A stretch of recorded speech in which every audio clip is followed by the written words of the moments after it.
Hey everybody, welcome to another episode of the Raptors Weekly Podcast. This is one of the installments that you and many people have come to know as the Pull Up Tray episode. It's kind of bi-weekly. It's kind of when we want to do it.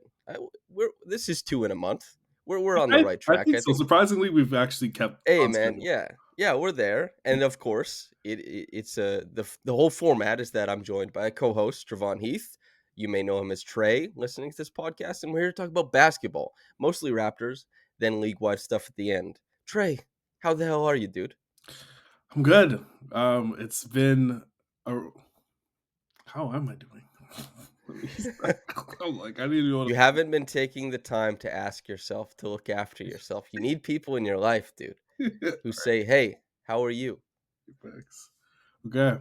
Um, Doing good. I've been watching a lot of basketball. Got a lot to say, so I'm happy to be back.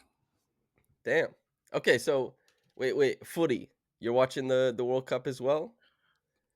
I'm not a. People are gonna kill me, Keenan especially, but I'm not a soccer fan. But I've been holding my hand to my heart and watching Canada. We lost, but it's been fun. Okay. Yeah, I'm kind of the same way. I am actually look at this though. It's a kit, right? This is Juventus. soccer. Juventus, that's right. Ah. It's a Pogba kit. Big shout out to him. Anyway, people don't really they don't care about this stuff. So we're gonna talk about the Raptors. So in the biggest news, the Raptors have had anybody injured. But what we're gonna talk about at the start of this is circling back to Nick Nurse, maybe some of his philosophies on his how he engages with players. We don't know about the intimate stuff. We do know, however, the way he speaks about them in the media, and he has a track record at this point of talking about players in sort of a callous way. We've seen it on several occasions, and I just before we dig into any specific thing, what are your thoughts on the coach call out, the cliche coach call out in call, sports? call out culture. I think I sort of just relate it to like everyday life. I don't think anyone wants to be necessarily singled out. Like people have like an intrinsic need to want to do well and perform well, so you don't necessarily need to call people out. And I don't think it's worked realistically. I know like with Boucher, it kind of worked, but yours it was kind of good. Like Nick Nurse called Pascal on the bubble, that didn't change anything. If anything, it just probably made the situation worse. So I don't know. For you, in past sports, has a coach ever called you out or made you try harder by pushing you in front of the team? So I would say that there's definitely I've had bad coaches Yeah. and I've had good coaches. The best coaches and the sports I excelled at in most were the ones that didn't have the, like washed up 40-year-old who wants to live vicariously through the kids, who's like, saying, who's very into yelling and very into, putting people down. Now, that's not Nurse because he's coaching adults. Yeah. In my adult life, I have not been coached. I've never, if somebody tried to coach me as an adult, I'd be like, what the hell is going on? Many people who listen to this podcast will know who Zarar is. Zarar is my boss for all intents and purposes. Zarar does not boss me around or coach me through stuff. We just collaborate, I would say. Yeah. And I think collaboration is typically the way forward. But again, this is not the way that people like to view the coach player relationship, even though everybody is an adult. In some cases, like Thaddeus Young, who's what, 35, talking to Nick Nurse, like they're closer in age than Thad is to Scottie, for example, or something like that. It's it's kind of a black box coaching, but we know about it. And I'm curious. So the Boucher stuff, he said Boucher hasn't been good. Boucher's been bad. The Gary stuff, he says he relates it to deflections and says not getting enough. If he doesn't do that, he doesn't fit in with us. Pascal Siakam openly called him out as well. They had a significant amount of friction leading to a suspension for Pascal for, I believe it was conduct detrimental to the team. I'm waiting to hear what happened behind those closed doors. At some point, that story comes out, and I'm very intrigued for that. But yeah, I guess, have you ever heard of it working before? Like, is there a famous example of it? Other than a movie, I've never heard of a situation where s- putting somebody down has really helped them. I'm trying to think. No, like Boucher probably would be the only situation where like he actively played better like the following 2 weeks. But I would say that there was like underlying things to show that he was already a positive on the court. To be honest, That was kind of what I was wondering about, right? Was that Boucher, a lot of people talk about that December 26th game, and Boucher also says that as well, and that's worth noting. But December 5th, if you look at the box score, and as somebody who watches every game and covers every game, yeah, that was really the line of demarcation. So what would the term be? Revisionist history or yeah, something like that. And so I've always wondered about that. And even Chris in talking about that was like, "Oh yeah, I had family members who said they didn't enjoy watching the Boxing Day game and all that kind of stuff." So I've always wondered. I'd really like, you get to do the truth serum. You ask a player, "Hey, did this help or did something happen on the court that allowed you to play better? Perhaps it was something else." Guys deal with stuff all the time. Ups and downs are very common for NBA players. I guess I never, and this is also on my end of things. I talked about this with Lewis, but I never want to attribute stuff to coaching. Like I really I hate the idea. Even as somebody who, I like all the set breakdowns, I like all the plays, I like all the intricacies of that. But as far as a player playing good, if you try and tell me that it was anybody's doing besides that player's, I just out of hand am like, no, I don't want to hear it. Which is maybe a little bit too, I guess, I'm too much on the player side, maybe. But I'm curious where you stand with that too. I think I would say probably like at the core, I stand where you are. Like I don't think Steve Kerr turned Steph Curry into the greatest shooter of all time and one of the 10 best players we've ever seen. I think he improved actively. He got better and got healthy, to be honest, and improved. Like there's situations like that where there's a bit of coincidence. I would say where coaching has the biggest influence is that they increase your probably your floor of your team. Like the Raptors, they have a scheme in place where they're going to create lots of turnovers. They're going to get in transition and puts them in active positions where it strengthens their team and their talent. Guys like Dalano, for example, who excels in transition. Those type of players benefit from his coaching. But I don't think a hezzy pull up was created because of Nick Nurse and him screaming. That's I'm sure Harrison Barnes probably coaching seems like a really big deal to him because when Mark Jackson left and he's like, nobody's saying I'm possessed by a demon anymore. For him, that's a really big deal. You talked about having a scheme in place, and that that relates to identity, to culture, things that are very hard to craft at the NBA level. I actually wrote about it today in that OG piece. If anybody wants to go to RaptorsRepublic.com and read it, but this kind of pulls in this idea of how the Raptors are now 4-5 without Pascal, 9 games with him, 9 games without him, 5-4, 4-5. Although I would say that the teams in the 4-5 were quite a bit easier to play than the 5-4, and with that culture, with the scheme, with everything instilled, what have you liked seeing from certain players, team wide progressions, anything like that since Pascal went down and every injury came afterwards? The team has kind of stayed where they are. I think the biggest takeaway, and probably everyone's seen it, I'm not reinventing the wheel, is that OG has shown, I wouldn't even say it's flashes now, consistent level of play where you can see that he is a vital option that can handle in the post, can actually dish out and help people around him and create opportunities for people on the team, which is really good to see. I think when they all get back together, there's probably going to be some reconfiguration just because his drives are a problem. It's really hard to stop him from getting to the rim.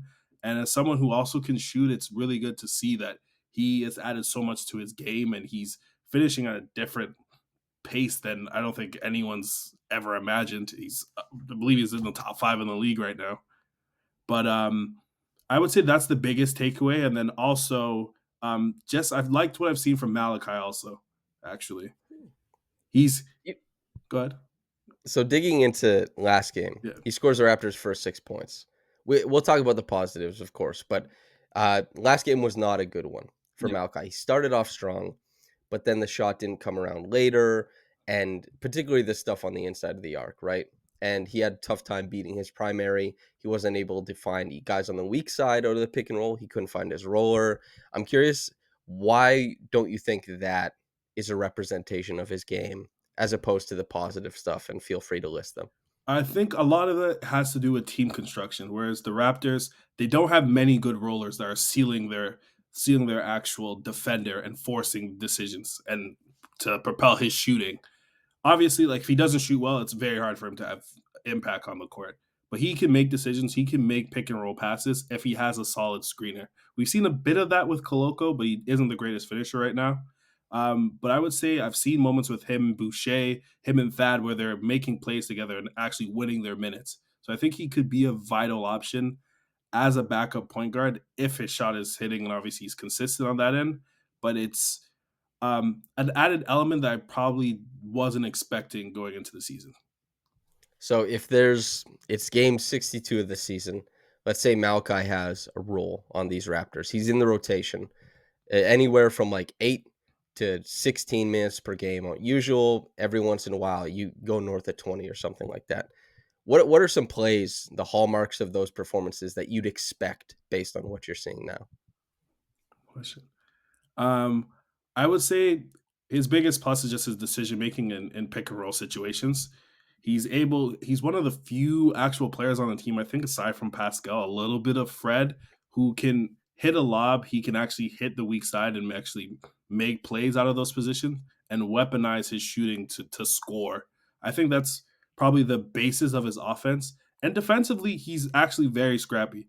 He's tenacious on the ball. He's able to make some plays, although he isn't the strongest off ball because of his size, and I think Nurse pulls him a lot because of this, he's still able to have some sort of impact on the team and offers something different than four other guys who are crashing the offensive glass. He's actually able to shoot, and it seemed like the Nets saw a bit of that in the first.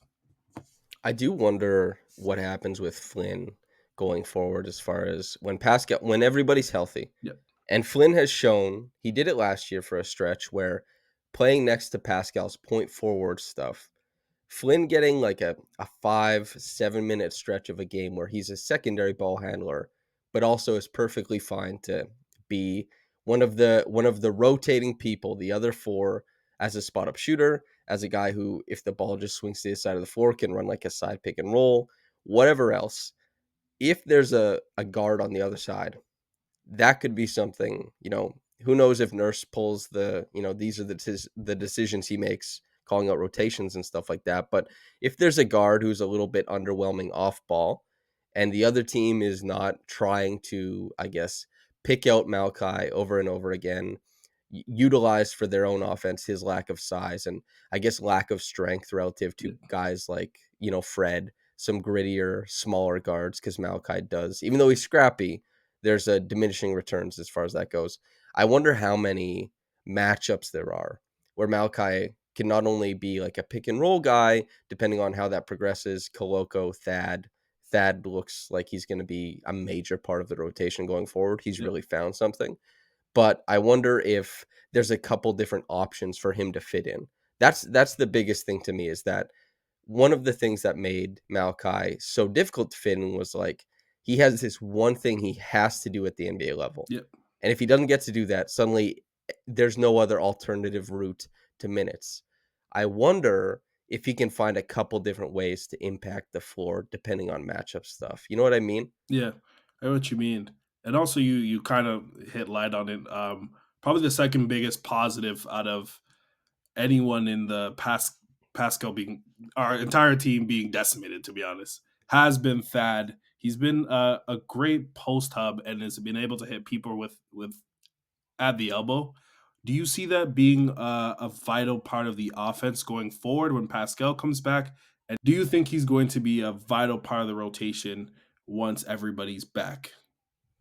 I actually think that it's more dependent on guys like Scottie and OG maintaining their momentum. Yeah, Not that Scottie has a bunch right now. He's been struggling, which I don't think is, we don't have to do the whole Scottie conversation thing. Scottie is progressing about where he was progressing before. I feel fine saying that. But a guy like OG, who you talked about how great he is getting to the rim, that, especially I just talked to him last night, ask him about like, what are you seeing? What changes are you making? And he's saying like, sometimes I have to add different speeds to what I'm doing. Slow down. Pacing on drives has become more important to me. And you can see that in some of the combos, especially the footwork. There's been some good stuff, but Thad, the biggest thing is that Thad is actually kind of offensively a funky fit with Pascal and not in a good way. I think defensively, Thad has definitely done great things next to Pascal, but offensively, he has a tough time just because of how Pascal operates. Thad is like the quick decision guy, whether it's him being a screener, going to give you the handoff as a passer. And Pascal is one of the biggest factors in the Raptors operating at a slow pace in the half court. Pascal knows he's going to get to his advantage. He's methodical in doing so. And Thad doesn't get to be an important part of these actions. So I think Thad is going to be mostly attached to heavy bench units, these transitional lineups. And of course, every once in a while, we'll see him slide in next to Pascal and that kind of stuff. But if OG, despite seeing some plateauing on the playmaking end from him, if OG, Scottie, Fred, those guys get better this year at carrying those transitional bench units, I think that means that the Raptors can start to shave off some minutes from Pascal's minutes per game. And I think that means that Thad gets even more important, if you get my meaning. Yeah, that makes a lot of sense. I think he will be a part of the rotation. I'm not sure for the playoffs just because it's really hard to have so many players that aren't able to keep an advantage. He's able to create some in certain situations when Pascal's feeding him or other players, but I don't think he's someone that's necessarily going to need to be guarded. And in the playoffs, it's just such a difficult situation when you have uh, a cluster of that many type of players. So it's like he probably would be the odd man out if I were to see it. But I'm really happy with the way he's playing, and he's offered more than I probably was expecting going into the season. And it's probably a big reason why they've been really scrappy, even with everybody out. This is actually what I talked about after he signed his contract was that Thad struggled against Philly. Why? Because the Thad dribble handoffs, the keepers, the pinch post actions, they run delay, you're not going to have like back cuts available to you in the playoffs. Teams are going to be more engaged, but Thad can help you win a lot of these essential regular season minutes, even if he's a bit disaffected in a playoff rotation. Yeah, You don't really have to worry about that because guys like Chris, guys like Otto, guys like Precious, those are the guys who represent like they have the skill sets that are supposed to scale up in the playoffs. Thad is supposed to provide you with a significant floor, and he has done so with all the injuries. He's been like a top 3 player on the Raptors, which speaks to where they are, who's been injured, of course, but he's just been tremendous to help carry them through a lot of these stretches. They would have a much worse record. They could be instead of 4-5, it could be 2-7. It could be like 1-8 or something yeah, like that if Thad hadn't stepped up. So that's really nice to see. But we'll see how creative they get with him going forward. We'll see how he mixes and matches with Pascal. Because Thad hit corner threes last year. Thad has not hit anything this not a year, and thing. that's an important aspect of playing with Pascal. So he's been super interesting with this hodgepodge of guys. But yeah, to go back to OG just quickly, the playmaking, the driving, I think everyone can sign off on it and say this is a win. We've seen progression. We've seen him do it differently. We've seen him succeed at the old stuff, but the playmaking he's at, in this stretch where Pascal's been out, he's averaging like 2.7 assists, but he's averaging 3.2 turnovers. As a primary, that's poverty. That's terrible. That's not anything you can really muster. Yeah, And while I do think OG is playing at he should have all-star consideration, we do have to be able to acknowledge that his playmaking isn't exactly where he or anybody else would want it to be if they were hoping it scales up. yeah. I agree. I think the biggest thing in those situations when he's getting those catch and go situations, he can't pass with his offhand at all currently. And the read that he's probably the most comfortable with is hitting the roller or hitting someone in the dunker spot, and that always isn't available just because the Raptors don't have tons of spacing on the court, and b he naturally just has two people crashing down on him just because of how big he is and how strong he is and how he separates with strength. So a lot of that, I think Lee is a big reason for those turnovers, but he's getting reps that he probably should have been getting 2 or 3 years ago, but the Raptors were just really good and really competitive. So I think it's a lot of it is a part of the process, and I would say I'm probably more optimistic on how that could improve, especially as guys come back. simply just because there's going to be more space on the court. And instead of a Thad Young three in the corner, you're probably going to have Gary or Fred on that strong side, which makes it much harder for the defense to actually defend. You bring up a really great point, is that working in that spacing is, not only to make passes out to the 3-point line, but to the dunker spot, as you said. And OG gets more catch and go stuff. He's always been an above average since he came back from appendicitis, I would say. Started his third year in the league and started making steps as a guy who showed a little bit more, showed really good reads for advantage, where to make passes and stuff like that. But in this, I guess, 9-game stretch, which it doesn't create like, okay, now we know everything, but it gives you a decent look into what's been happening. And the biggest progression is that OG has gotten more clever at shedding his primary defender. That is the big win. He's done it going fast, he's done it going slow, and he's done it on a rare occasion using footwork and dribble moves. And more often than not, he'll use strength to shed guys. But that diversity to get to dangerous spots on the floor is the biggest thing. We haven't seen a diversity of passes. There's been maybe 4 or 5 passes. One a game is not enough, really, when he's seeing so much defensive attention, when there's a multitude of reads available to him.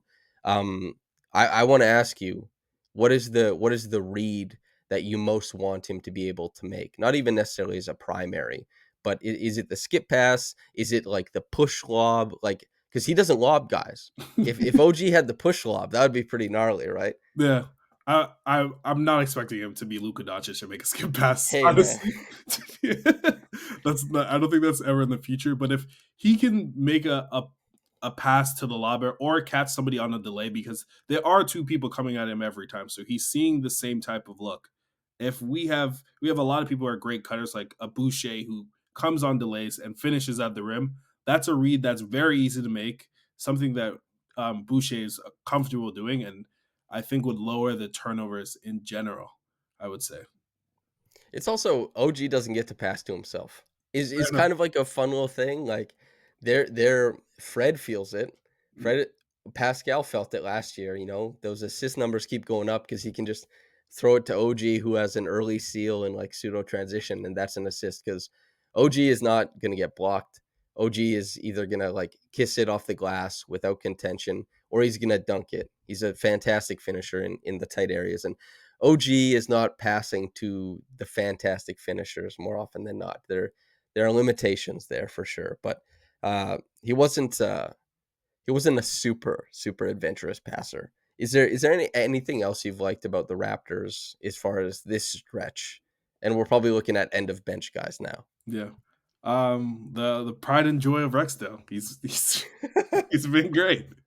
Um, I he got hurt, but I really initial in the first, I think 3 or 4 games, if I'm not mistaken. Delano's been great. He's winning in the same way that he always wins, getting in transition, making plays. But I think and I think you touched on this in one of your articles, just how special of a finisher he actually is. It's something that he can probably stretch into other things if he's able to shoot. He can weaponize his shooting if that does happen, get to the rim and finish, similar to what OG is doing. So I Do see. you like the tucked elbow? That elbow is tucked, dude.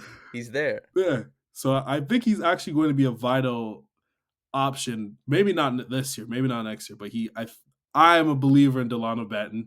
I think there's going to be a point where he's probably not going to be a half court type player or even a point guard for that matter. We see it every time that he's at the nail or met with any sort of resistance, the ball gets picked up, the defense shells in, it's much harder to create.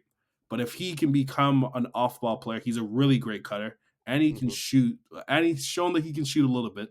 I won't say he can shoot, but Yeah. he's shown that he can shoot a little bit when given a set shot. Um, do you think that there's progression with shooting this year? And also, do you think if that happens, he can be like a vital off the ball player? So I wrote about this before the season, and I was doing it under the house of like, hey, this is what a swing skill is. Yeah. This is what a swing skill would represent for a lot of the end of bench players on the Raptors. And Delano's obviously was shooting. And it was interesting that for a guy like Thad's swing skill was never shooting. It was always passing. Everyone thinks the swing skill is always shooting. Not necessarily. Different parts of the game open up depending on what you do. Dalano is definitely, if he's a guy who can draw a closeout, that throw dribble that he puts out, he makes pretty good reads when he's downhill. We talked about, we don't know if OG can throw the push lob or a skip pass, but and certainly not at the level of Luca, but Delano can do those things. Delano is the guy who has a lot in his bag once he's already had the advantage. He's currently battling the NBA as it looks at him and says, we won't we're going to keep you in front of us, and that means we're not going to chase you anywhere. And he's been very inventive in trying to create that chase. He still doesn't get most of the time. If you are a shooter, tuck that elbow, baby. Do whatever in practice. Justin Champagny last year said he was getting up like 300 a day before practice. I'll have to ask Delano once he's available what he's doing for his own shot, but you'd have to imagine that he has it going. He's putting a lot of work in. He would obviously, to me, be an NBA rotation player if that shot comes around. It is really tough to be a shooter at the NBA level, though, especially when you start out as a guy who wasn't. Luckily, he fits the Raptors' vision. He fits into the scheme, the style that they play, which helps lift up a lot of the other things he's even okay at and kind of makes them a bigger benefit.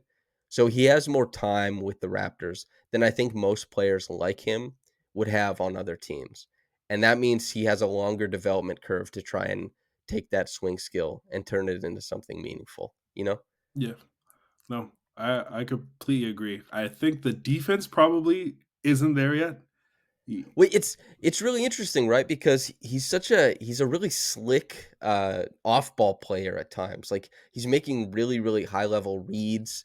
Uh, you know, I wondered if when Nick was talking about Gary's lack of disruption, you know, just pointing to deflection numbers, for me, I hate that answer. I don't like that at all because it's one less deflection a game. It is somewhat meaningful in the stats, but as far as like a coach, um, I'm sure we've all seen coaches who say like, "Oh yeah, they might say a guy's defending way better, and you look at his deflection are down." I don't think it's that meaningful. But what Nick might not be saying is that, "Oh yeah, when we saw there was a dig available, Gary didn't step in when he was guarding a guy who wasn't a very good shooter, or a guy who doesn't shoot well when you put a closeout on him, and he was only 2 steps away from a dig. Why didn't you make the dig?" There was a guy that we like to double who turned his back to you, and you had a chance for a blind double. Why didn't you double? Those could be the type of disruptive plays. And Delano is pretty good at those like slick off ball reads to apply pressure. It's not toothless when Delano does it.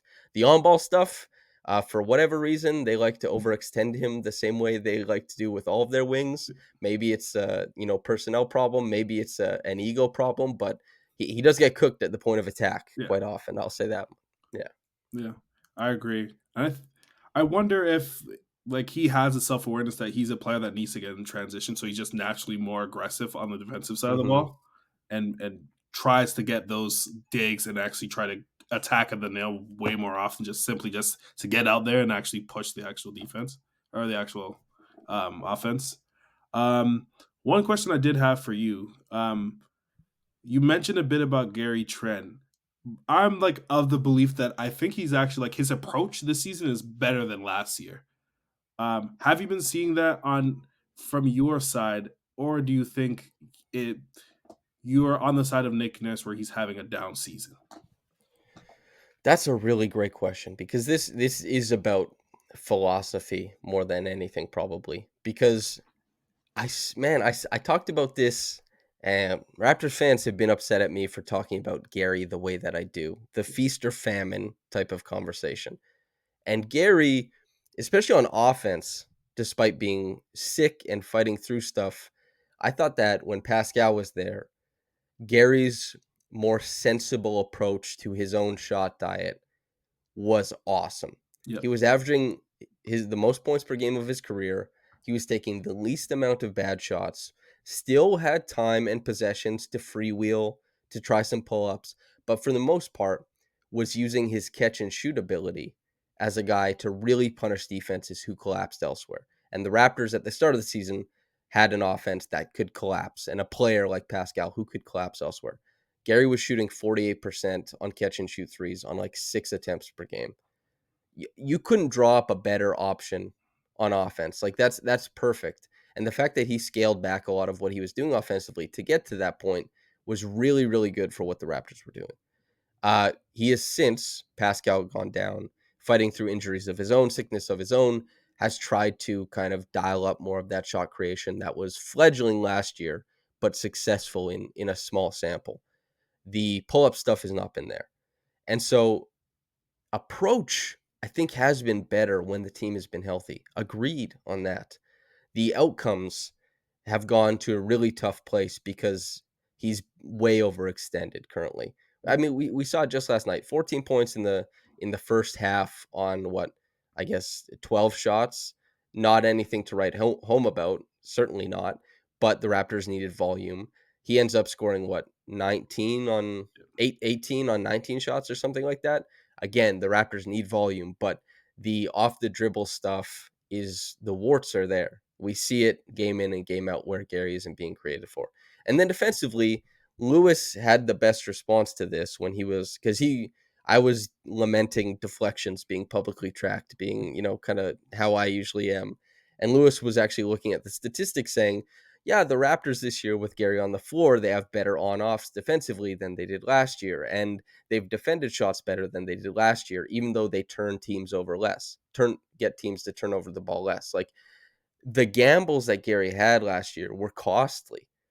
Like very few players in the NBA were as disastrous as Gary was when they lost out on a gamble, and hardly any were as voluminous in those failed gambles. What are you trying to accomplish when we look at, well, how often does Gary gamble? What percent do we need him to win? And then what percentage of those steals that turn into something have to be converted upon for us to say, like, this has the green light? I have to assume that Toronto pays attention to all that and that they like a certain trade-off, they a certain points per possession, a certain percentile or whatever. But as far as I've seen, Gary has been limited by external factors like injury and, sickness and stuff like that. But his approach this season, when things were going right, as much, as he's had a tough time with Nick calling him out and a lot of people paying attention to a lowered field goal and 3-point percentage, I agree. I'm in on the approach the same way that you are. That's No, very long-winded of me. no. No, I agree. He, like you said, he was obviously the biggest like benefactor of like superstar Pascal, whereas he was punishing teams on every time they made a decision. He was hitting a three. But I think last year, I don't want to call it fake, but his key to success and the sort of trajectory that he had over the season was predicated on him hitting pull-up jumpers at the level of a Kevin Durant or Ben or Devin Booker, which is probably something you won't expect over like the duration of his career. I think that version of Gary, they're probably the first 5 or 6 games with Pascal playing really, really well. Is if he's on the team long term past the season, is where he will actually have success. He's a vital when he's actually hitting a shot. He's a vital member of the team. He creates spacing for everybody around each other, and also at the rim, he's hitting some shots now. He's added a bit of a little floater. I believe I think he's a career at the rim right now, if I'm not mistaken. But he's added a little bit to his game and has cut down some of the pull-ups in the situation where there's actual vital primary and has let guys like OG and Pascal get to the rim and allow him to excel and do what he actually does really well. That's a salient point is that you're paying attention to, or we're paying attention to, process Yeah. instead of outcome. And Gary could just be like Gary is either a great shooter or one of the greatest shooters in the world. And the unique aspect of that is that last year Gary certainly did profile as one of the great shooters in the world. When you consider volume, difficulty, and then percentage, you crunch all those numbers together. As you said, the contemporaries are like Book and KD and stuff like that. And it's much more sustainable for Gary to just be a great shooter who can give you some off the dribble pop and depending on how it's going that game, can start to scale it up. You can start to lean on him a little bit heavier, but that can't be something you go into every game saying, we need these types of shots off the dribble. And I think that's borne out this season for sure. And you were right, by the way. He's shooting 60% from 0 to 4 feet. 60% is nothing to write home about, We're but Gary is typically a little bit closer to 50 than he is to 60, so that's baby meaningful. steps. And right, and it's also important to bring up that there's a little bit more intention from Gary to turn it downhill off of some of these opportunities. Whether it's, a pick and roll possession, he gets going to the right, he's going to try and get there. If it's a guy who's over pursuing a closeout, he doesn't need to take that one dribble 18-footer. He's going to try and take a couple dribbles and either get to that 9-foot push shot. Maybe he gets all the way to the rim, depending on how the help side comes over. The next progressions for him are obviously, once he puts that dribble down, deciding whether there are passes to be made on top of that. That's a realistic progression that I think we can expect to at some point in his career. A lot of shooters in the between 28 to 33 age range, that's when they start to get pretty clever at the two-man actions that are afforded to them with little drop-off passes and little touch actions, and you give the chase, you reset, it opens up stuff. Everybody learns it in 2 weeks when they play for Miami, but it's tough. It takes years everywhere else. What else is so that's it's been a little bit disappointing with Gary as far as outcome. What else has been a little bit troubling with you as far as the run of play without Pascal? I would say there's one thing like philosophy wise that I'm a bit concerned about. I would just say, Scottie obviously is battling through injury and has had a bit of a tough time. He showed some signs over the last week or so when he was playing, but I think they've made a concerted decision that they're going to use him as our primary defender on most on Oh most. yeah. Oh man.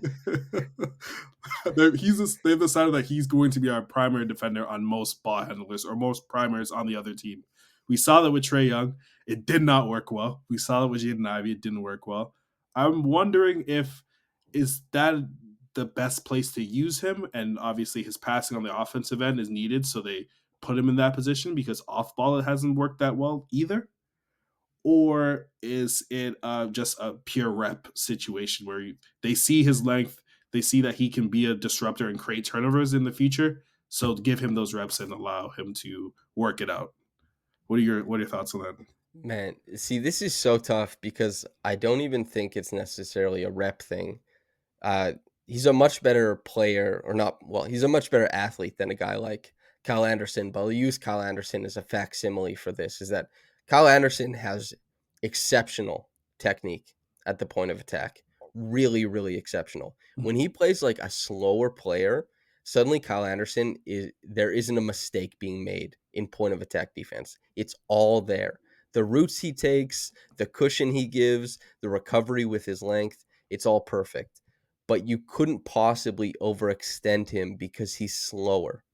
And Scottie is much quicker than Kyle Anderson, but he is much slower. Sliding, pivot, turning, opening the hips, whatever it is. He is so much slower than most of the people he's asked to guard, and he is imperfect in technique. So are they just trying to hemorrhage these possessions so that that technique catches up really quick? Do they think that he can figure out some way to technique his way into being this type of player? Is this them acquiescing to their young star and saying, hey, you want these possessions as this type of defender? You'll get them. It's tough to say because they'd never come out and say, Scottie's not good at the point of attack. We're silly for playing him at the point of attack. But the film for over a year of basketball now suggests that he's been quite bad at the point of attack. Every once in a while, he'll have a good game where he's disruptive, where he kind of gums up a lot of stuff. Some of the early offense, that's true. He actually, against Trey, had in the first Hawks game, Mhm. had like a 6 minute stretch of maybe, 3.5 of those minutes he was kind of switching on to Trey or starting out. And that was the game where Trey had 12 turnovers. And Scottie rotating off of him into the switches and stuff caused a lot of turnovers. There's that type of upside. But more than anything, we're seeing the Raptors get beat at the point of attack, put into rotation that they can't recover from, and then having shots made on their head. Does it make sense to just go to OG? Does it make sense to go to Fred? I'm not certain. And how much of this is because of injury? Some, to be sure. But we've also seen them make these decisions when there are better defenders on the floor. And to me, it's a little disheartening because he's not good at the point of attack. Who knows where he ends up, though? I don't have a good answer for that, Yeah. honestly. I No. basically just spent like 2 minutes adding context. It's a bit crazy because I think like ideally he's someone that you would want to develop off the ball as a disruptive defender who uses his length and athleticism to create plays, and then when he gets the ball, weaponizes passing and getting into transition. He's kind of exactly who you'd want to be digging on when Fred or OG is stopping the defender and creating some resistance at the nail. I wonder if it's a situation where the Raptors obviously still like give up tons of corner threes, and that's by design. But they've are at a threshold where if they put Scottie at that point, that will probably exponentially increase. Well, he's also he doesn't rotate well after he gets beat. Like there are schemes that the Raptors run, particularly nexting and peel switching, where if you get beat, make your way above. If it's nexting above the break to the guy there, if it's peel switching, go to the corner, rotate to where you need to be. But Scotty has this tendency to just float. And, it's one thing to get beat and to be overmatched and get beat by quicker players, but he floats after he gets beat and just hangs out. And then the crazy thing too, right, is that if you float, certainly maybe there's some cerebral basketball going on there where you're like, I'm floating in a lane that I don't want him to access. But it's like if you don't make your rotation, it means somebody else has to make your rotation.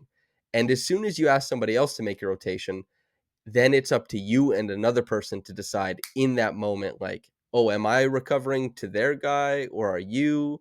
And these are the types of plays where everybody who watches the Raptors will see two guys keep making rotations together because they don't know in that you can't communicate that in the moment. It's Yeah, just action.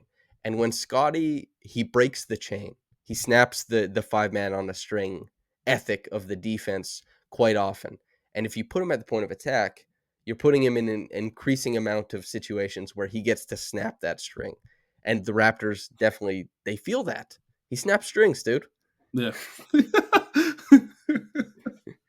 It's just and that doesn't mean he can't be good. That doesn't mean he can't improve and yeah. all Of that kind of course. stuff. But I agree wholeheartedly with your assessment of why wouldn't this guy be like a terrific off-ball defender if he started reading the floor really well from the back end of the defense as a guy who, makes gets to those blind doubles, that rotates in as a help side guy, Yeah, that adds length into passing lanes so that skip passes have to be lobbed instead of like those crisp boom zip passes across the floor, like all those benefits you get from it, rather than saying this 6'9", 6'10" guy go guard De'Aaron Fox. It just seems senseless to me, I suppose.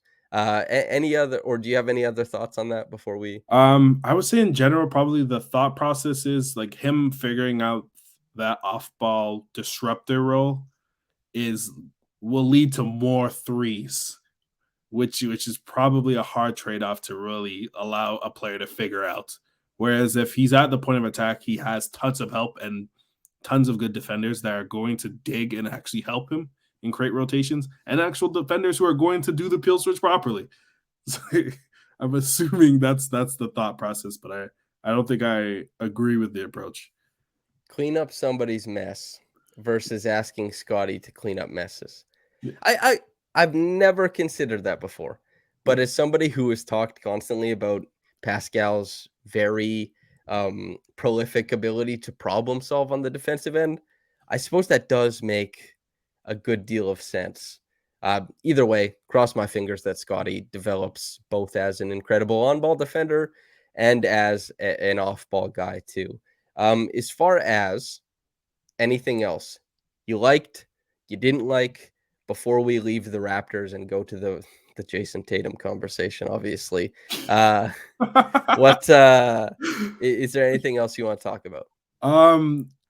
prayers to everybody that's injured. Please come back. I would like to see good basketball again.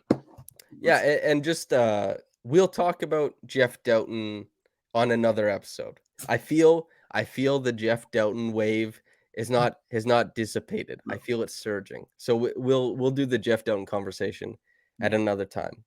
Okay, so everybody, a part of the appeal of this podcast is the league wide conversations that we're supposed to have, because Trey watches a lot of basketball and he gets to watch some basketball that I don't, because I'm locked in on the Raptors. So we get the outside view from him on the Raptors as a guy who watches every Raptors game, and we get the outside view on a lot of the other stuff. Trey and I have had, I guess, long standing. What do we say? Yeah, Is it Does it qualify as long standing? We've had beef, dude. yeah, it's been a feud.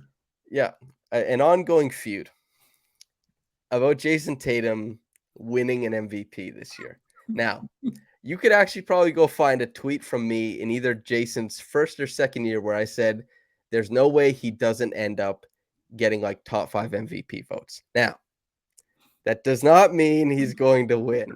This is the point of contention, you see. Trey says Tatum is going to win MVP. I say he's not going to win MVP, and I won't embarrass myself here, but I said it in pretty certain terms when we were when we were discussing it.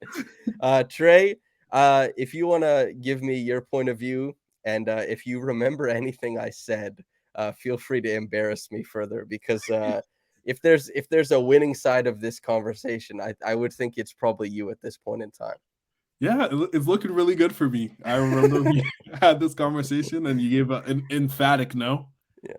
I know, like, a lot of the concerns that we had, or you had in the initial conversation, is that Jayson Tatum hasn't proven that he's a good enough 2-point scorer to either A, have people collapse on him where he can make easier passes, and B, he isn't a very advanced passer. We saw that basically in the final series where they basically decided that they were going to let Grant Williams, Payne Pritchard shoot every single time. And he wasn't able to create any other secondary type of pass where he could find Al Horford or find someone in the dunker spot or find somebody on a delay to actually score. And it bottled their offensive down. Him and Jaylen Brown had tons of turnovers, but that was last season. That's all right. But this year, Rob Will's been hurt. They're running a 5-out offense where they have multiple ball handlers who can both pass and shoot. They've gotten Malcolm Brogdon, who's helped with some of the rim pressure issues. And Jayson Tatum's able to thrive as a 4 with more space. He's scoring more at the rim. He's getting to the rim more often. And he's do you think that this will be affected by Rob Williams' return? Possibly. Prayers up, bro. Prayers up. Possibly. Like, we obviously, like, with Rob Will, you're getting their defense hasn't been that great. Their defense will significantly get better if he is healthy and able to actually offer some resistance out of the rim. Because right now, Al Horford is probably more of a positional defender than you would say like an emphatic shot blocker. But what I will say from Tatum, like, he's far more deliberate in what he actually is doing this season compared to last season. He's actively trying to get to the rim and make better plays. And you see Boston's offense is significantly better than it was a year ago. I think they have the best roster in the NBA. I think they're going to have the most wins in the NBA. I did say this before the season started. You did. And you did say this. And it is holding true. So I think for those reasons, he is going to win the MVP. So this is good analysis on your behalf. I have one crumb, is the 7 assist sticking point, but that is an absolute crumb. You got the whole cake at this point. The truth of the matter is, as you said, I thought Tatum wrote decisions as a playmaker, was too reliant on the pull-up. And this season, we've seen, man, he's not even shooting the best. Like, it's not, I thought, man, I'm rambling at this point, but like, damn, I thought Tatum, if he had like this absurd start to the season, it would be a hot pull-up streak. And when I started watching some games back, and I think I've seen 4 Celtics games, not a ton, but I've also looked into the numbers, and to see to my dismay, that the pull-ups from 3 are not dropping, and he's still this guy. Oh my god! I started to worry. I looked back at the catalog of, you know, incendiary messages I sent you, and I thought, "This might be trouble." And so it's been very interesting to see Tatum, as you said, be more deliberate as a two-point scorer. And if you could just kind of give me an example of a possession we may have seen last year that would have a less than desirable outcome, and then how that might have changed for this season. Okay. I'll talk about the finals. Everyone watched that. Where if Tatum were to get the ball at the 3-point line, and makes a deliberate drive, once he gets to the nail and you see Draymond has already probably is making a dig or has pre-rotated to show that, hey, we're here at the rim, that's going to turn into a turnaround pull-up contested two. Whereas now he's probing a lot more and getting deeper into to the paint where it leads to a pass, which is why Jaylen Brown's playing really well. Or he's going to try to get to the rim and actually score and use his size and use his length to actually score. So you're seeing a lot more opportunities for the offense in general, and a big reason why that their team in as an offensive unit is probably one of the best in the league. My question for you is this sustainable? So, I mean, anytime people succeed at two-point scoring, that to me just that screams sustainable. And especially if it's not like, 16 to 21 foot jump shots, I'm like, damn. If you're getting below the free throw line all the time for looks and hitting them, I just as somebody who has watched the Raptors for a long time, watched a lot of basketball, most people who watch a lot of basketball know that, there are some players who are really special playmakers from the exterior. They make like these great reads where they're looking off players and the ball's going elsewhere. They manipulate with their eyes and they have really great passing and they can bend the ball a lot of different ways, a lot of different angles and release points. It still does not beat drawing the bottom guy, like the low man, and dumping off. It still doesn't beat getting really deep, collapsing the guy from the strong side and just one pass away to the corner. Like these types of passes. It breaks my heart to see Jayson Tatum doing this because it does look sustainable, dude. I don't know about 30 a game. Yeah, It's tough to have that stamina all season, but I hate to say it looks sustainable.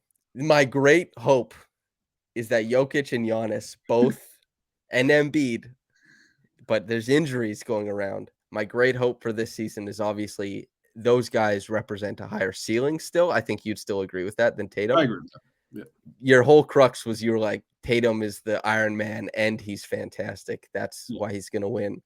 My great hope is that, one of those guys finds the Iron Man in them as well. And I need it because if that doesn't happen, Tatum might take that MVP, man. And Yeah. that's bad news for me, you know? Yeah. I don't know. I think Luka might be Oh, your best hope if you were to dude. pray for anybody. Like Dallas is okay. He's gonna play a lot of games, and like the usage is gonna be there. I don't think Giannis or the Bucks are interested in trying to help him win an MVP. So I think he's gonna sit out games for the most part. Jeez. The ebony and ivory, dude. We're up against it, you know? Yeah. Oh man. Okay, so that's the Tatum conversation. I got very close to eating crow, but I get to do the comedic aspect currently. If Tatum actually wins, I might have to full on eat like a pie on camera or something like that. It's looking bad for me. Okay, Kangs, light the beam, Trey. Let What me walk me make sure through it. this Walk me is through okay. So for years, obviously, no everyone. Oh, it's actually turning purple. That's hilarious. That's hilarious. The it. Kings have been the laughing stock of the league. Um, Last year they made a really contentious trade, one that I was kind of on the fence with as well when they traded Sabonis for Halliburton.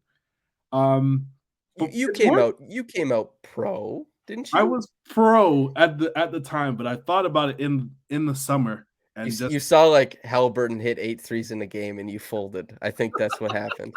probably, but it's Yeah. just like I still think they're going to hit a point sort of like the Bulls where they made a drastic move to not actually reach any level of contention, but it's fun right now. The Kings are winning. Um, what I really like about their team is like one, they're probably the most fun offense to actually watch. They have several ball handlers, tons of guys who can pass and shoot. Sabonis has actually probably opened up Fox as an off-ball player that no one has actually seen before, where he's able to catch the ball, get the nail. Fox is sprinting past whoever it is because he's one of the fastest players in the league, and he's finding them and getting probably 2 to 3 easy buckets that he wasn't getting last year next to Halliburton. But the Kings are just fun. There's nothing really else to add. The Kings are fun, and it's really good to see a team that's probably been as a kid, they were probably one of like the staple teams in the league, like come Mhm. back and actually look competent again. So I think it's the most fun story of They the also league. have an awesome fan base, Yeah. and I love like, that was part of why the Raptors was cool, that before everything was really corporatized, the fandom inside the arena, I should say, was that the Raptors were, despite having a terrible team, had great numbers as far as, like, selling tickets and had still, like, very staunch support. The Kings also fit into that, Golden State fit into that, and the Kings, man, they fit so firmly into the ideal of just, like, get guys who can hoop. You know what I mean? And Yeah. not in the hooper archetype, but just, like, get guys who can do stuff. Kevon like, I almost No, say it. I almost called him Kevon Herter. He's been playing like it. He's been playing Uh, like it. Kevin Herter, Malik Monk, Fox, Sabonis, like, Keegan Murray, all these guys. It's just, like, pass, shoot, dribble. And Sabonis as like this hub who not only is he making great decisions, not only does he allow for a ton of off-ball actions, but he also has one of the most interesting aesthetics for dribble handoffs as he does the leave pass, the drop pass instead, which not a lot of big men have the confidence for. Yeah. But Sabonis knows he can set a good enough screen. He has a good enough read on the defender coming towards him, and he'll throw the ball behind himself instead of doing a handoff. That's a super fun for anybody who like knows about like the back heel in soccer or the drop pass in hockey or all that kind of stuff. It's cool to see the cross sport comparisons, and Sabonis in those handoff situations allows for that. There's a ton of interesting stuff happening, and the sequencing of plays Yeah. and of the ball handler responsibilities has created just like a fantastic watch. We know many Kings fans. I'm very happy for them. I'm No. still waiting, however. De'Aaron, my brother, you're so rich. Please just give these kids who bought your NFTs their money back, and you'll have my full-throated support, my full-hearted support, dude. I just need that to happen. I'm No, so I'm so chapped over that, dude. I hope they make the playoffs. And although he's an NFT scammer, Darren Fox is built for the playoffs. He He's really is.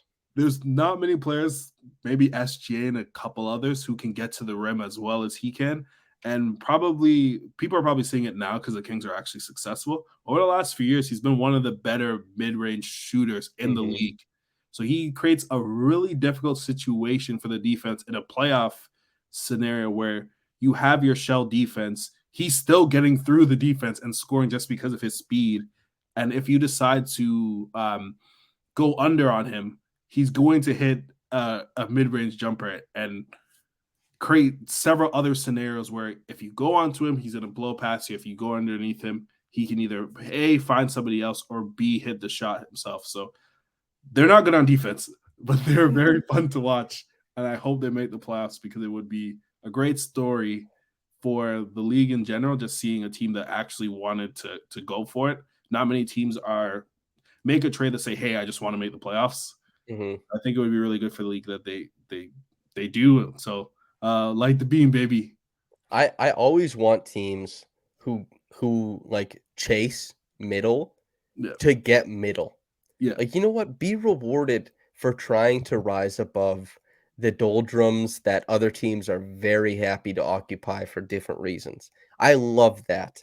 And as you say, De'Aaron is a guy who is comfortable at the rim, comfortable in the short mid range, and comfortable in the long mid range. It's kind of like that Bradley Beal thing, right? yeah, Where once you get in a playoff context and teams they finally go past the regular season scouting report and they start looking for ways to make you uncomfortable. Guys like that, and despite Beal not playing on good enough teams for him to really pop off, he always had the game. Like if Beal had been a guy who played next to Braun or KD or on one of those teams, you would have seen how like indomitable and meant to just like soldier through so many different aspects of defense that game is. And De'Aaron, I think, is the term people use is built for war, and his game very much is. It's not the perfect picture of efficiency and decision making that fuels a lot of the success in regular seasons against like the base packages, but it's a game where like there isn't really a solve for it in the game plan. Yeah, That's the coolest aspect of it to yeah. me. But yeah, pay these kids back, dude. They just come on, dog, please. Do you think do you think they actually can make the playoffs? And B, if they do, can they play defense enough to win a round? So I think they can make the playoffs. And I think as soon as they do, our man on the scene, as Fandiar Barahani, will be flying down to Sacramento for a mini documentary that I'm very maybe he'll even do it mid-season. I'm very excited to watch it. But do I think they can win a round? No. I don't see it. Do you see that? No, I'm not even sure they're gonna make the playoffs, to be honest. But it's just because they've hit probably they've probably hit best case scenario for probably majority of the team. Kevin Huerter has probably look around like fringe to sub all-star level where he's hitting shots off the dribble, he's making offhand passes, skip passes to the other side. I'm not saying Caban isn't nice, but it it would be really surprising if they keep up this level of offense. I think there probably still will be like a top 5 offense, but I don't think they're going to be one of the better ones of all time. He was Kevin Herter was kind of this guy. Yeah, in the Yeah, I'm Phillies. not I'm not crazy for thinking that, right? Like, Yeah, well, this I've talked about him as this type of, maybe not this type of guy, but the jump is certainly conceivable from where he was to where he is now. As far as like maintaining it, I mean, sure, why not? But he's probably also multiplicative or a compounding type of player that if other guys start to fall off, a little bit of his effectiveness kind of wanes too. So this might be a perfect storm, and it more than likely is. The real meat is when things don't break right for them and how resilient that offense is to the slump of the season. That will be cool to see. Same with Jayson Tatum. We'll see, man. You also want to talk about the Pacers and the Jazz as surprising teams. And they're both above 500, which I don't know if you had polled 80,000 people before the season started and said that was going to be the case.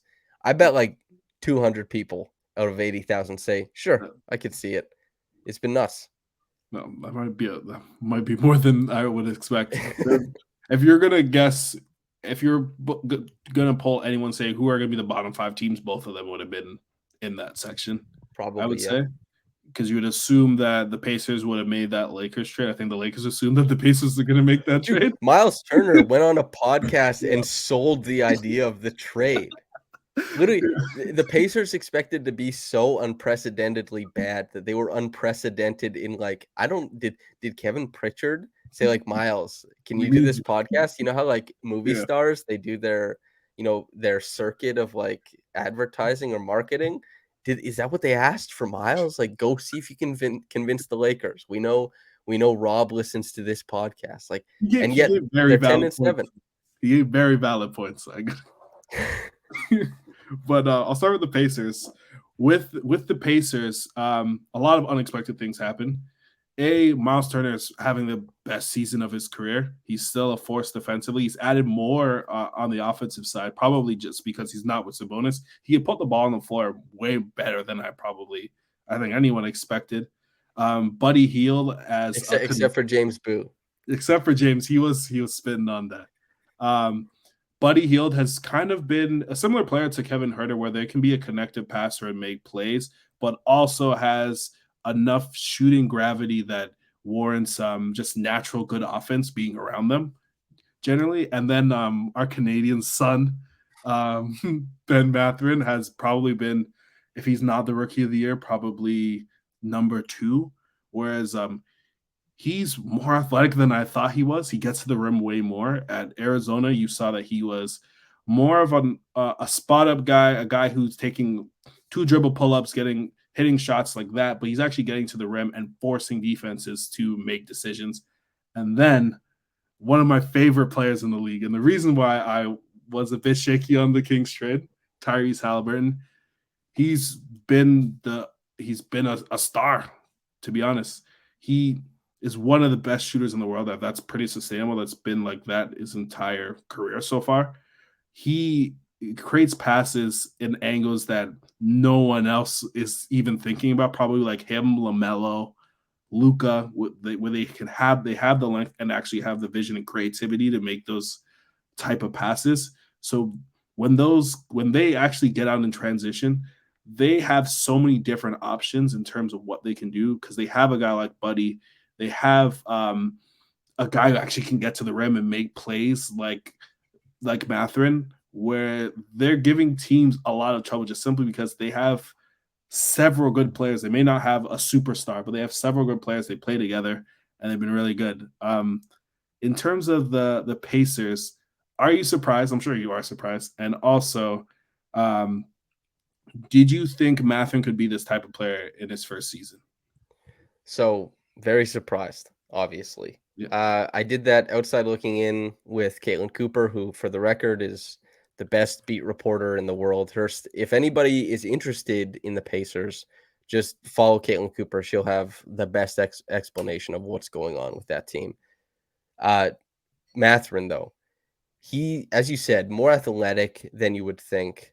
He's athletic in the sense of like Damian Lillard and Bradley Beal and Terrence Mann, where it's like they clearly lack that high level Yeah. explosiveness that and that play finishing like pop that we typically associate lazily as a Yeah. collective. We lazily associate like that's what elite athleticism is. That's why DeMar DeRozan, despite being like really slow foot speed and like not that quick, because of his 1 foot jump that kind of made everyone like gasp out loud. It was like, this Yeah. guy's a great athlete. Matherin is power and balance and like quick decision making. And shooting on top of that just means he's like this tremendous cutter, catch and go guy. And in an open, spaced out offense, 5 out Miles Turner, Healed, Halliburton. This is a guy who is feasting. And Rick Carlisle has also, to his credit, the way that they use Matherin is very intentional and very complimentary to his skills. Yeah. But way more credit to Matherin for being a guy who's making the right ideas and finishing like everything, Yeah. everywhere on the floor, all the time. Just No. so few mistakes are made. The I I did not expect him to be this good. Like the first 4 years of his career. Yeah. He's coming off the bench for like 20 plus a game, dude. It's kind of nuts. Yeah. It's and everything is there that you'd want offensively. It blows my mind a little bit to see him do that well. Yeah. And he's like a part of this like really like cool collection of players where I call like the Norman Powell role where Yeah, yeah. they're these explosive off-ball play finishers. There's like Shaden Sharp, Norman Powell, those guys who can come off a screen, hit shots, who can put the ball on the floor and also have power and explosiveness to actually finish at the rim. And you don't ask them to do anything else. Those type of guys are I've noticed have been really successful in those type of roles and that can get points in bunches just simply by playing to their strengths and having a ball handler like a Tyrese or having a Dame who's going to draw lots of pressure and allow those guys just to maintain the advantages that the team creates. That's also, you brought up Tyrese and how special his reads are on offense. Uh, there's obviously Caitlin did, and Tyrese even commented on this piece himself saying he loved it. But Caitlin Cooper did a piece on Tyrese's jump passing, and that's awesome. I love that. But Tyrese beat the Raptors defense over and over again without jump passing, really. And it was kind of that Luca, I would say, is of all the stars in the NBA, the guy who has most easily undone what the Raptors tried to do defensively. Yeah. He sees a couple possessions where he sees, okay, this is where you're trying to attack from. at some point in the game, it gets to the point where he doesn't even really need to see what they're going to do a couple possessions. He has live reads of the defense being thrown at him. He sees where they pre-rotate from. He starts seeing if he can bait that pre-rotation into somewhere it's not supposed to be. He starts playing around with how the defense is positioned on the floor. And Halliburton, in his one game against the Raptors so far, did a pretty good damn job of being, a facsimile of Luka in baiting guys from different areas on the court. And there's a reason why, he was like north of plus 25. He had over 15 assists, I believe, and just completely undid a Raptors defense that didn't even necessarily have to scramble that often. They Mhm. were just trying to set up for if a breakdown came, and he created a breakdown out of that. It's kind of like, you find your destiny on the route to try and escape it. And he's that type of decision maker on offense. He's like, the moment you start making decisions in the defense, he'll find where the mistake is, because defense is full of mistakes because you can't touch the offensive players and you start from behind the eight ball. And he's just so damn good at finding where the mistake is or where the weakness is. And against the Raptors, he did that. I haven't seen so much of his game that I can say he's done that against every other team, but I've seen 2 or 3 other games where I'm like, "Damn, this is a guy who does this often enough to warrant, like, a elite playmaker status." It's crazy. Yeah. Also, Uh, yeah, go ahead. with the Jazz, I'll little bit of what I've seen from them. Um, Less fun than the Pacers, but what I've seen with them is that Will Hardy's created like such a creative offense where they're utilizing like the passing and creativity that Mike Conley has, and is getting guys into spots and creating switches where they're they're running sets to get Laurie Markkinen a actual small on him, utilizing his strength, knowing that he isn't the strongest guy, and he has the skill and and strength in those situations to actually create. And he's scoring at a level that um, our Bulls friend Makai would probably weep for like 3 years ago. He's looking like an all-star, which is crazy to see. Like with the Jazz, you assume that like if they had some positive, it was going to be young guys like Sexton, THT, guys like that who are going to like have those flash moments and they're going to be competitive and scrappy. But they're actually like fairly good. They have a lot of pull-up scoring with Clarkson, Beasley, those type of guys, and they're staying in games, which is Snapback king, dude. The snapback king. Kelly O. yeah, He's oh, he's been like the same way that Chris Boucher is sneakily yeah, one of the best bench players in the league. Kelly O, it's the same thing. We talked about how with like the guards, we're talking about guards using them as the example, but Kelly O is the guy who it's like he can put the ball down. He can make a read as a passer when the ball is down, and he can shoot if he doesn't want to put the ball down.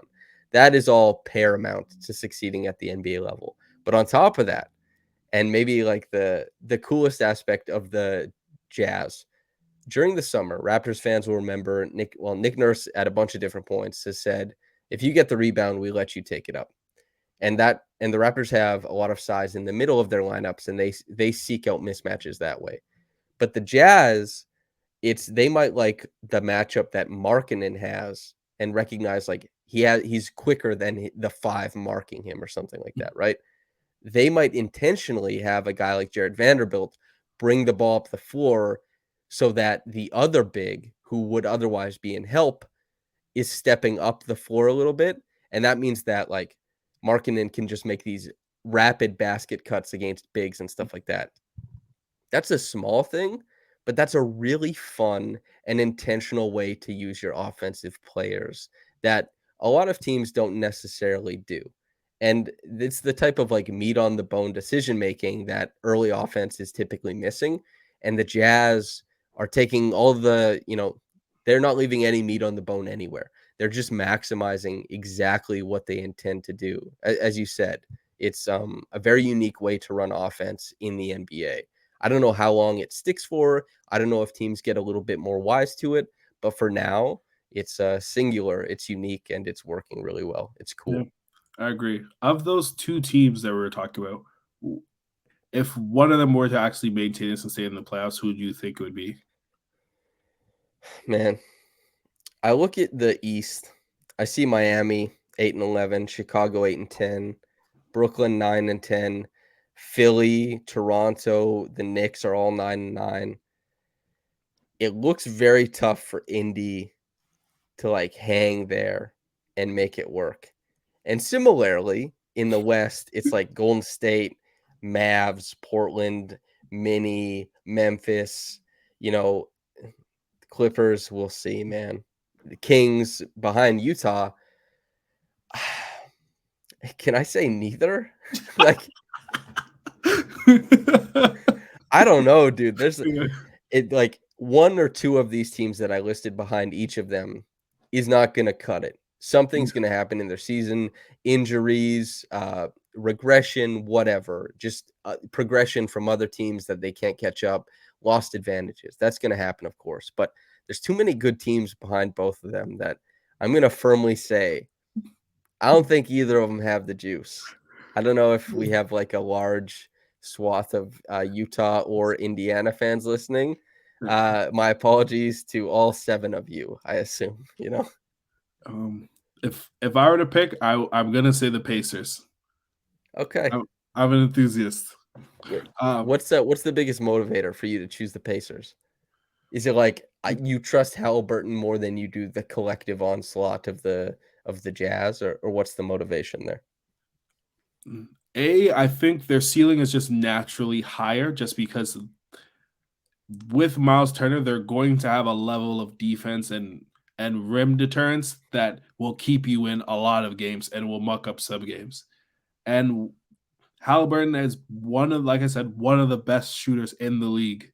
And with that and added usage that he's been getting since he's left the Kings, those reads and those open shots that he's creating are going to still be there. So I don't think that's going to go down.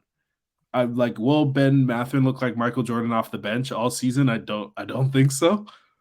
But if I were to say if either team were to maintain, I would say it's the Pacers, just simply because their veterans fit a lot better into like the star collective that Halliburton actually is, and I Right. think their defense might be okay enough. That makes sense. There's an easy fix here. If they want to just like win a championship, stop bringing Michael Jordan off the bench and just start playing him 38 minutes a game from the starting lineup.